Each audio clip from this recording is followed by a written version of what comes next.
Bismillahirrahmanirrahim. Assalamu alaikum dear students. My name is Aisha Salim. I hope you all are fine and doing well. Today we are going to discuss another topic of chapter number 12 that is about life cycle of sun. So dear students, आज के lecture के अंदर हम sun की life cycle को study करेंगे by covering the SLO in which we explain the birth and death of sun. जिस तरह हमने प्रीवियस लेक्चर के अंदर स्टार्स की लाइफ साइकिल को स्टडी किया था, इसी तरह हम आज सन की लाइफ साइकिल को स्टडी करेंगे. तो अपने लेक्चर को हम स्टार्ट करते हैं with a question. So based on what you know about the life cycle of the stars, can you predict what stages the sun might go through during its lifetime? Quickly think about this question and share your thoughts with your partner. Very good. So dear students, हमारे पास again अगर हम life cycle की बात करें तो it starts with the stellar nebula. We know that all stars originate from this massive cloud of dust and gas that is known as stellar nebula.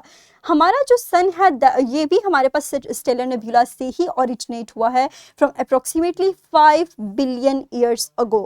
और हमारे पास ये नेब्यूला अगेन कन्वर्ट होता है एक और फेज में जिसको हम नाम देते हैं प्रोटोस्टार. याद रखिए कि this is the first stage of the life cycle of the star before the beginning of the nuclear reactions.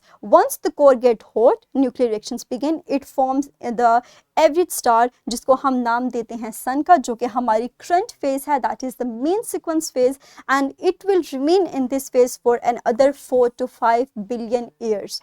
Next हमारे पास जो current phase है सूरज की, इसके बाद क्या होगा?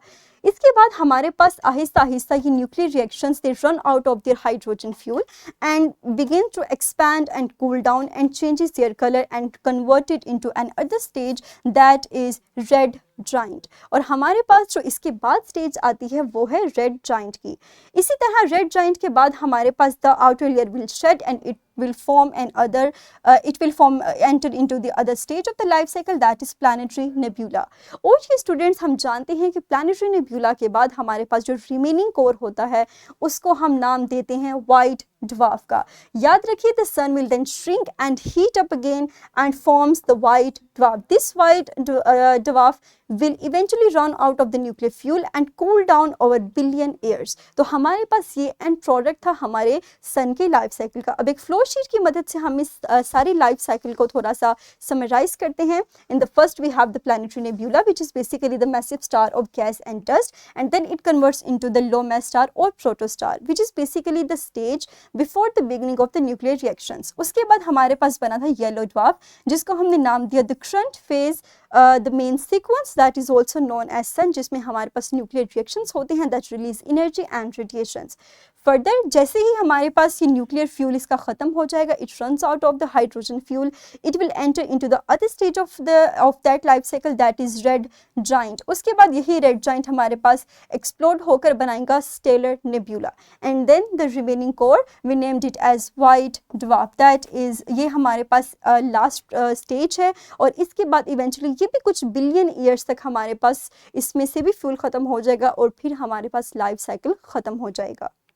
नेक्स्ट हमारे पास है वर्कशीट जिसमें आपको 2 क्वेश्चंस दिए गए हैं. फर्स्ट में you have to research and share one interesting fact about any stage in the sun's life cycle. In the second one you have to draw the label diagram illustrating the life cycle of the sun from its final to its final stage. यहाँ पर आपको stages के नाम भी दिए गए हैं, तो जल्दी से अपनी वीडियो को कुछ देर के लिए पॉज करें और इस वर्कशीट को सॉल्व करें. Very good. So that's all about today's lesson. In the last we'll discuss the homework that is skill 12.2. You have to imagine what would happen if the sun dies.